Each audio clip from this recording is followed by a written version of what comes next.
Kita lihat kembali perkembangan pilkada khususnya di Medan. Di Medan ada reporter Kompas TV Yulia Kesia. Silakan Yulia. Kita semua, Partai Demokrat tentunya, yang menimbulkan pembicara dari kedua juga. Ya baik Budiman dan juga saudara, selamat malam. Saat ini saya sudah berada di rumah pemenangan tim pasangan calon nomor urut 1 Bobi Nasution Surya, tepatnya di Jalan Balai Kota Medan. Dan memang untuk agenda saat ini, saudara, ini sedang berlangsung press conference di mana pasangan calon nomor urut 1 Bobi Nasution menyampaikan respon dari tingkat presentase unggulnya, di mana kalau dari hasil informasi yang kami dapatkan, Bobi unggul 62,64%, sedangkan untuk pasangan calon nomor urut 2 Edi ini menduduki 37,36%. Dan ini saat ini tadi dapat kami sampaikan saudara, kalau untuk Bobi Nasution tadi datang disambut dengan tim pemenangannya beserta dengan wakilnya Surya sekitar pukul 20:36 menit.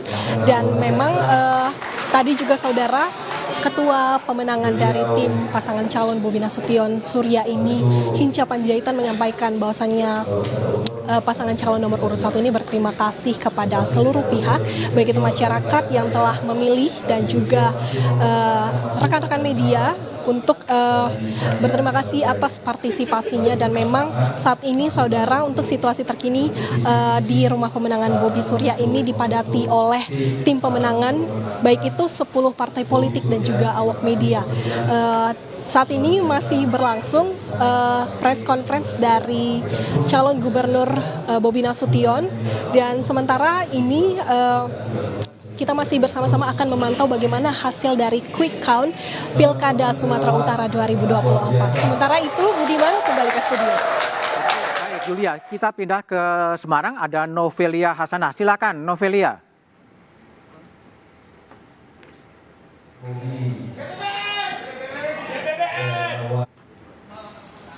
Selamat malam Budiman dan juga saudara. Memang hari ini saya sedang berada di posko pemenangan dari Ahmad Lutfi Tadsyasin. Yang dari dalam lembaga perhitungan cepat saat ini, memang di mana dari dua paslon dari Pilgub Jawa Tengah ini, Ahmad Lutfi Tadsyasin lebih unggul dari nomor urut 1 yaitu Andika Perkasa Haidar Prihadi.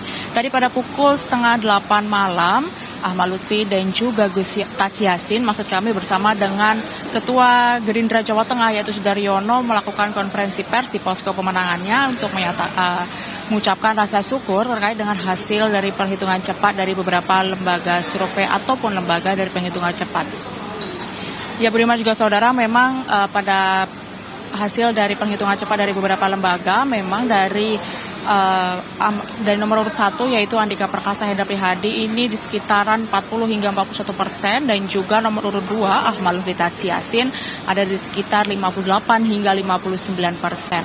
Terkait dengan keunggulannya dalam perhitungan cepat, memang Ahmad Lutfi mengatakan bahwa untuk tidak euforia terlebih dahulu dan juga untuk tidak selebrasi terkait dengan keunggulan dari perhitungan cepat yang sudah saat ini sekitar 58 hingga 59%. Dan juga dari Ahmad Lutfi Tadsyasin juga menghimbau kepada pendukung, para relawan dan juga tim sesnya yang ada di warga Jawa Tengah untuk tidak euforia terlebih dahulu, untuk tidak merayakan keunggulannya dalam perhitungan cepat, dan juga menghimbau kepada masyarakat dan juga relawan maupun pendukungnya untuk menunggu hasil dari real count yang dimana rencananya oleh KPU akan diumumkan pada tanggal 16 Desember 2024. Terkait dari hasil dari perhitungan cepat ini, memang dari nomor urut 1 tadi juga menyatakan untuk menerima secara lapang dada terkait dengan hasil dari perhitungan cepat. Budiman. Oke, baik, Novelia Hasanah dari Jawa Tengah Semarang. Saya ke Maurar Sirait. Bang Ara,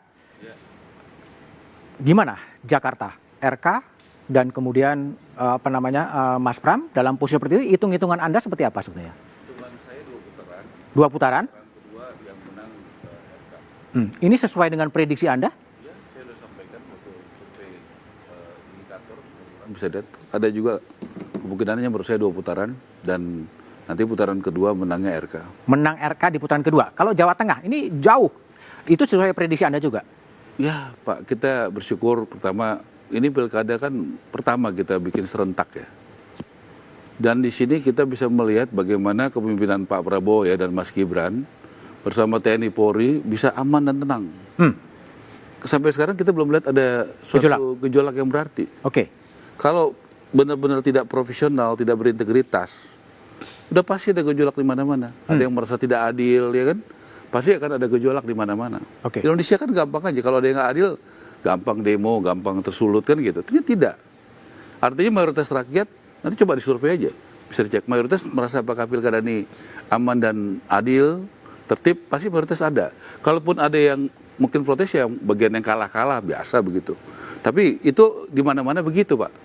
Nah, yang kedua tadi saya bicara dengan Ketua Harian Pak Dasko ya, dan juga Pak Prabowo sebagai Ketua Umum dan juga Pak Sekjen yang menyampaikan ya terima kasih kepada semua TNI Polri, KPU, Bawaslu, dan juga kepada partai pendukung, terutama Kim Plus ya, ini teman-teman, karena kelihatannya rakyat Indonesia makin percaya sama Kim Plus ini. Makin percaya sama Kim Plus? Ya, buktinya calon-calonnya di Jawa aja ya, di Banten ya menang, ya gitu. Jawa Barat menang, Jawa Tengah menang, Jawa Timur menang, Lampung menang. Paling nggak hasil quick count ya. Oke. Tentu kita semua hormati hasil real count. Nah, Sulawesi Selatan menang. Di Sulawesi Utara yang tadinya basisnya PD Perjuangan, ada harapan bisa menang.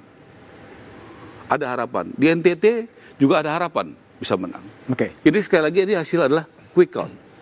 Yang katanya margin errornya sekitar 1%. Oke. Kan begitu kan? Oke. Nah berarti tadi kita diskusikan pas break kan, itu bagaimana selisih itu yang margin error tadi Sulawesi Utara sama Jakarta. Oke. Jakarta kita tunggu, kita hormatin tentu prosesnya dan juga Sulawesi Utara. Tapi ada harapan.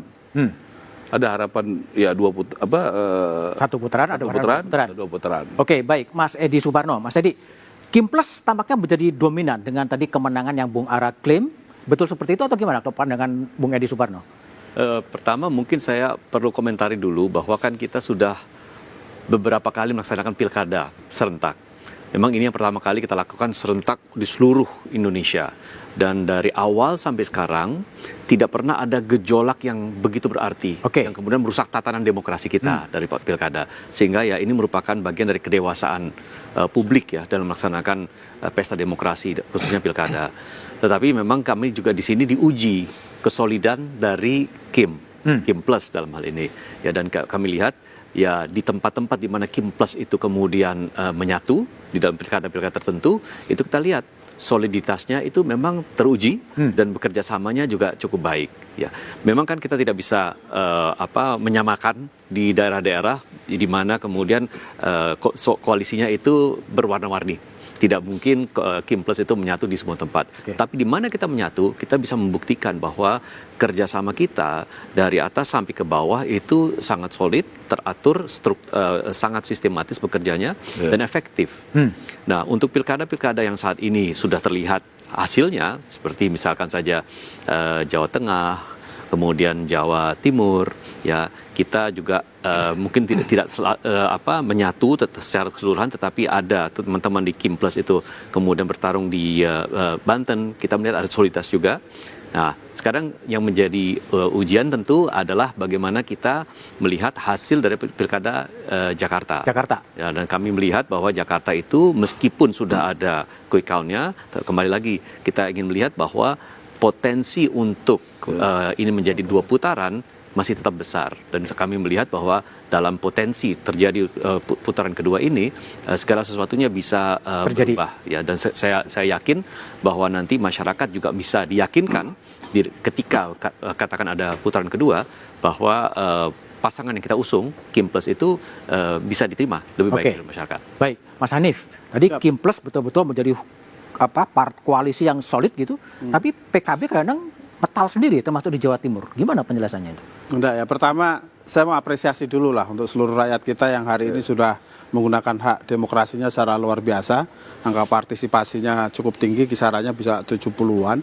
Yang kedua, saya juga ingin mengapresiasi calon-calon yang diusung oleh PKB, terutama yang dari kader dan juga calon-calon yang berasal dari partai koalisi, yang mereka sudah bekerja keras.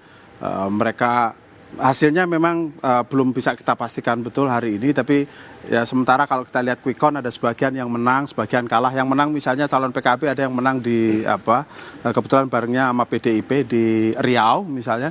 Wakil gubernur kita ada dapat 3 lah, itu termasuk di Lampung bersama dengan koalisi. Terus kemudian kalau di Jawa ya Banten kita bareng bersama koalisinya Gerindra. Tapi ada yang keluar sendiri. Kenapa? Nah, khusus untuk Jawa Timur dan Jawa Barat itu memang PKB mencalonkan sendiri karena memang situasi politik pada saat itu memaksa PKB harus mengambil pilihan untuk mendahulukan investasi politik jangka panjang daripada bergabung misalnya dengan teman-teman di koalisi. Dan pada akhirnya kita melihat bahwa kendati pun misalnya Jawa Timur dan Jawa Barat versi quick count PKB ini kalah, tapi saya melihat bahwa kader PKB seperti Mbak Lulu atau kemudian Lulu Lukman di Jawa Timur, Acep Adang dan Gitalis Dwi Natarina di Jawa Barat, mereka benar-benar memberikan pertarungan yang terbaik di dalam ajang pilkada ini. Jadi kita sangat mengapresiasi pertarungan mereka, kendati kalah tapi itu pertarungannya begitu luar biasa dan ini investasi besar buat PKB ke depan. Nah tentu kalau kemudian di 2 provinsi itu kita berbeda dengan koalisi, sebelumnya juga sudah ada omongan Sudah komunikasi dulu, lah ya. Sudah ada komunikasi dulu bahwa memang pada akhirnya di Jawa Timur dan Jawa Jawa Barat kita ngambil pilihan sendiri, mengusung kader sendiri 100%, dan alhamdulillah kendati hasilnya seperti ini sebenarnya capaiannya bagus. Mbak Lulu misalnya di Jawa Timur itu kan berangkatnya itu praktis dari 1-2%. Hari ini dia mencapai di beberapa hasil quick count 8-10% dalam 2 bulan. Ini investasi politik yang besar. Jadi hati-hati nanti 2029 karena kami berarti punya jawaban. Sudah warning ya. Oke, sebentar Bung Deddy ya. Saya ke Bang Umam dulu. Mas Umam. Siap. Ini betul, apakah memang tanda-tanda ini kemenangan Kim Plus yang begitu menguasai jumlah pilkada? Dan tadi yang analisa Bung Deddy mengatakan ada faktor ketidaknetralan dari partai polisi, katanya. Gimana Anda lihat itu? Iya, terkait dengan konteks komposisi kemenangan, memang terutama Jawa ya, karena Jawa secara populasi praktis 100-150 juta penduduk ya. Artinya bahwa nanti implikasinya ke kontestasi di 2029 akan sangat signifikan. Dan apa yang terjadi di Jawa Tengah itu adalah sebuah sejarah. Pertama PDIP tumbang di kandang Banteng sendiri, dan ini akan mengubah karakter dan preferensi masyarakat Jawa Tengah 5 tahun ke depan. Kalau PDIP solid tentu akan tetap bertahan, tetapi kalau misal kemudian dalam rentang 5 tahun ke depan ada digarap dengan tadi bahasa Mas Deddy ada elemen-elemen instrumen negara yang disalahgunakan misalnya, maka berpotensi menyalahgunakan diri sebenarnya. maka berpotensi kemudian akan mengalami perubahan signifikan. Nah, di dalam konteks itu Mas, memang perlu dicermati bahwa kemudian hal ini akan berdampak secara signifikan, terutama di dalam konteks bagaimana koalisi ini akan diuji. Memang kemenangan di basis Jawa relatif cukup dominan. Tetapi bagaimanapun juga Jakarta adalah sebuah anomali. Bahwa kemudian dalam konteks ini apa yang terjadi di Jakarta, Pramono Anung, kemudian Rano Karno ternyata menang, saya pikir itu di luar kalkulasi. Karena bagaimanapun juga basis koalisi yang sangat besar, hampir 80%, ternyata dengan perolehan yang praktis 40%, maka dari awal semacam optimisme yang begitu besar, tetapi kemudian berakhir tidak begitu optimal. Dan tentu elemennya, faktornya cukup beragam, mulai dari barangkali ada semacam kawin paksa, di mana ada elemen-elemen kepentingan dari partai-partai politik pengusung yang tampaknya kurang begitu terakomodir. Dan itu saya pikir nanti bisa dikonfirmasi Mas Besti, Mas Jayadi, bagaimana split ticket voting dalam konteks dukungan dari partai dengan basis pemilih loyalnya terjadi di beberapa partai pengusung di Kim itu sendiri. Dari saat yang sama, saya pikir keputusan Bu Mega, barangkali ini basisnya insting politik yang juga cukup matang ya, menempatkan nama Pramono di Jakarta, ternyata terbukti tepatnya. Karena bagaimanapun juga Pak Pramono juga memiliki kedekatan yang sangat personal dengan Pak Jokowi, dengan Pak Prabowo, sehingga kemudian kode-kode yang kalau misal tadi dalam merujuk, sekali lagi, bahasa Mas Dedi, ada yang kemudian digerakkan di level Jakarta, ada istilah dalam terminologi Jawa, tego larane ora tego patine. Oke, Jadi baik. barangkali dalam konteks ini juga Mas, tidak tolong begitu sampai. artinya apa itu, Mas? Artinya Rajin-rajin bakar sampah. tega sakitnya tapi Tidak tega tega matinya. membunuh atau matinya. Oke. Artinya dalam Saya konteks kira ini bukan faktor itu. ya, Jakarta artinya beda, dalam saya konteks kira. ini Nggak menjadi semudah elemen-elemen yang Kita tercover. dengerin Oke, dulu. saya berikan ke Bung Dedi. Tadi ada sinyalemen Mas Umam bahwa PDIP tumbang di kandang banteng di Jawa Tengah. Gimana Anda menjelaskan itu? PDIP tumbang di kandang banteng. Kalau ngelawan negara pasti tumbang, Pak. Melawan negara. Melawan negara pasti tumbang. Jadi Itu kan gini, partai politik itu. Gini, ini sudah dibicarakan secara resmi. Di Komisi 2 kita mengorek dan itu diakui, bahkan diakui Bawaslu bagaimana PJ bergerak sampai lurah dan RT Kepling kalau di Sumatera Utara. Itu sudah dibicarakan secara resmi. Juga di Komisi 2 sudah diangkat bagaimana oknum-oknum polisi, ini anak buahnya Kapolri ini, bekerja di mana-mana menjadi kontestan pemilu ilegal. Bahkan akhirnya MK mengeluarkan putusan yang mempidanakan mereka kalau sampai ketahuan. Nah, jadi gini, kita harus berterima kasih kepada partisipan pilkada ini, para calon, tim kampanye, kader-kader partai dan rakyat tentunya. Sehingga nggak ada darah yang tumpah di Republik ini. Kan begitu. Tapi kita harus bilang sama polisi, sama ASN, hei kalian tuh dibiayai negara untuk menjaga aturan dan konstitusi. Karena kalau praktek ini diteruskan, negara ini mau jadi apa? Kita ini tidak ada keributan bukan karena hebatnya TNI Polri, Pak. Tapi rakyat kita semakin dewasa. Partai politik makin dewasa, yang nggak dewasa ini yang punya kekuasaan, Pak. Karena itu sangat telanjang. Dan rakyat silakan lihat di berbagai media sosial, di bawah bagaimana mereka bilang, suka-suka lu lah. Suka-suka lu lah. Daerah seperti Sumatera Utara, kurang telanjang apa? Wakapolda, PJ, sampai kemarin tuh, yang namanya PJ, itu masih ngumpulin ASN. Patuh dan taat. Di Kapuas, di Kalimantan Tengah masih. Bansos sampai di semua provinsi, di semua kabupaten dan kota di Sumatera Utara telanjang, tidak ada apa-apa. Jadi ini adalah kedewasaan politik yang tidak dewasa instrumen negara. Makanya tadi saya bilang yang menang dalam pemilu ini nggak usah angkat dada. Mau itu Kim, mau itu calon, terutama di Sumatera Utara, di Lampung, di Banten, ya, di Jawa Tengah, di Jawa Timur, itu semua kita sama-sama tahu. Nggak usah jadi orang munafik, saya nggak suka. Ya, jadi itu sudah sangat telanjang. Kita mau bilang apa? Dan anomalinya sangat jelas. Ambil contoh Banten. Itu 1 minggu sebelum coblosan itu 77% versi LSI elektabilitas Airin. Di 30-an% itu Andra Soni. Secara logika politik, kecuali ada kejadian luar biasa, orang waras nggak akan terima Airin bisa sampai segitu. Itu sangat tidak masuk akal. Siapa yang bergerak? Kalau yang kami terima, yaitu tadi Parcok itu. Parcok ya. Nah, di luar itu saya kira ini persoalannya lagi ya di kita kalau menurut saya. Rusaknya ini. Karena yang digunakan itu tidak saja money politik, tidak saja pengerahan aparatur negara, tetapi juga intimidasi dan ancaman. Di Sulawesi Utara itu sangat kencang. Bahkan kader partai dilarang.